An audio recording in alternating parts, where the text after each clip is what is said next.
Understand, this is happening tomorrow night. Could you just kind of give me some meat and potatoes of what people can expect if they were to come listen to you?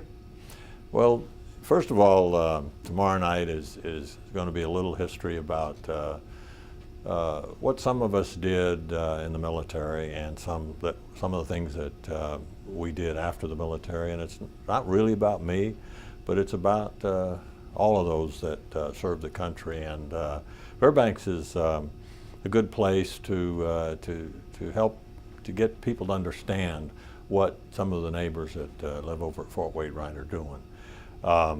Fairbanks is, I'm proud to be back here because this is kind of my second home. I spent a lot of time here, and a lot of the folks that I call close friends don't really know about what went on years ago.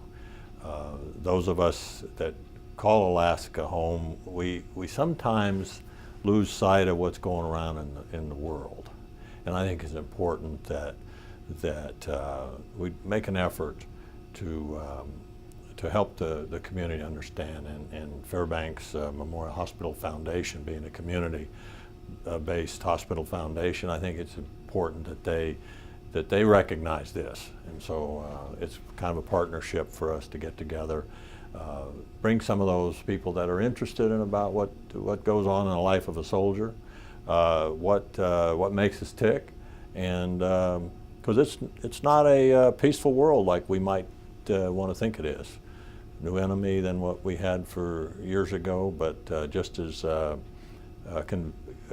committed to their ideology, and we got to stick together, and you do that by educating the people on what it's like to be a soldier and serve our country. Absolutely. And on that note, to receive the Congressional Medal of Honor, the highest honor, is that something where I realize that it's an individual honor, but is that something that you can kind of use to represent all men and women of the service?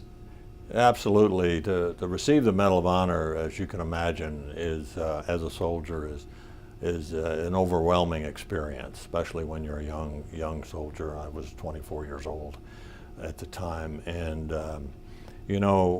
most of us, and I'll speak to there's 77 living recipients right now, and every one of them believe that they wear that medal for those that performed acts maybe much greater, the deeds greater than the ones we performed that just weren't any witnesses.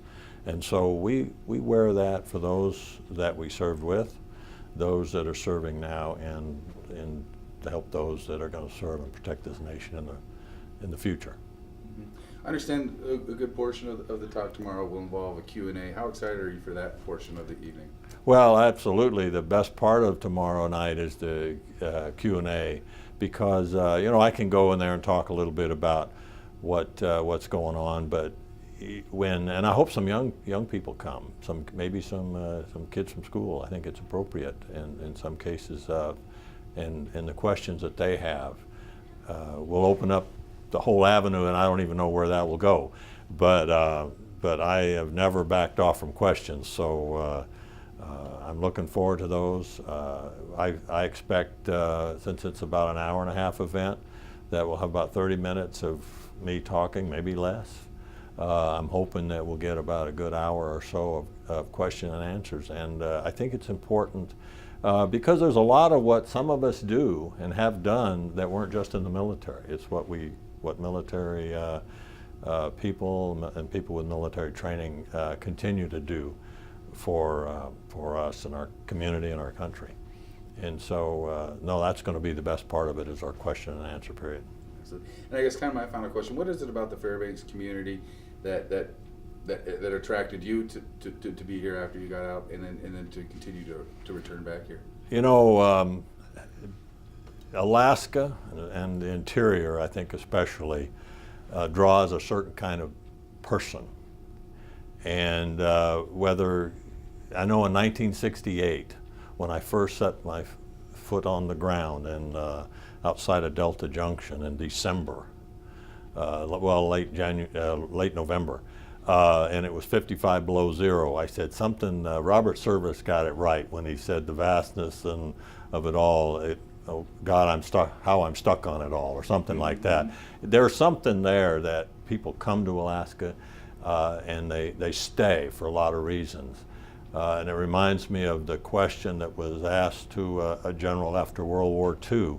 He says, General, tell me why you like jumping out of planes. I said, I'm horrified about jumping out of airplanes, but I like to do it with those that do.